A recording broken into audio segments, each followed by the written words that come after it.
Pasamuan ingkang kinasih, kula Elizabeth Simanjuntak badhe ngrepekaken Sabda Winedhar Sabtu 11 Oktober.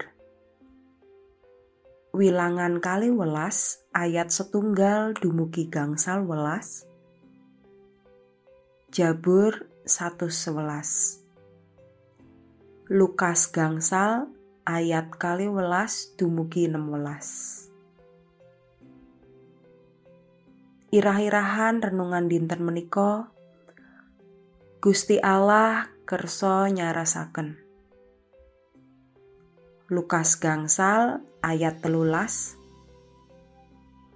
Gusti nuli mulung astane ndemek wong mau kalawan ngendika, "Aku kersa biroto najismu." Sanalika iku uga lelarane budhug sirna. Wis 3 dina anggone Trisno opnam ana rumah sakit amarga kena lelara demam berdarah. Trisno nganglo marang bapake, "Pak, nopo kula dados mekaten menika awit dosa nalika boten bangun turut dateng Bapak?" Karo mesem Pak Wirya mangsuli,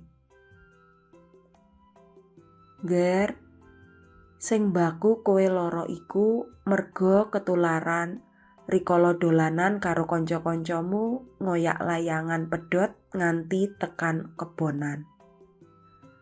Dene menawa dianggep minangka wohing dosamu merga ora manut Bapak, kuwi tuwuh saka rasa pracayamu marang Gusti Allah.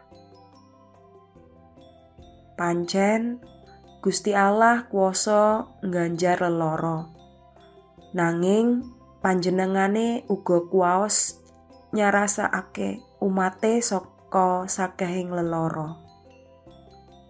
Luwih becik saiki kowe ndedonga nyuwun berkah kasarasan saka Gusti Allah."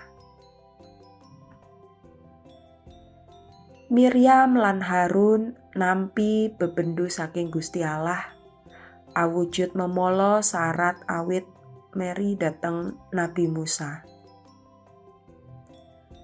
Nalika mut dateng cariyosipun Korah, Datan, Abiram dalah sakabrayatipun ingkang dipun unta dening bumi urip-uripan awit mbalela dateng Nabi Musa.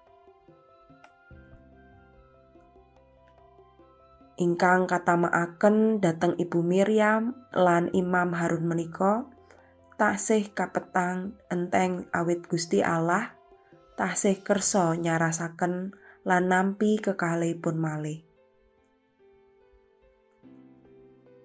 Wonten titi wancinipun Gusti Allah namakaken memala, nanging ugi wonten titi wancinipun Gusti Allah nyarasaken memala. Kacariyos Gusti Yesus ugi kersa nyarasaken tiyang ingkang ketaman budhugen. Nalika semanten sesakit ingkang kados mekaten kaanggap minangka bebedu saking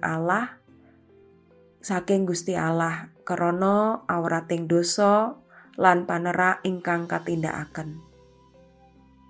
Mila menika ingkang damel tiyang menika munjuk, Gusti menawi paduka kersa tamtu saged mbirat najis kawula. Dados piyambakipun pitados pilih ingkang jalari piyambakipun. Mantun menika sanes awit saking dayaning tamba, nanging awit saking kersaning Allah. Mila nalika ketaman sesakit, perkawis utawi momotening gesang. Sumangga enggal nyuwun pitulunganipun Gusti Allah. Amin.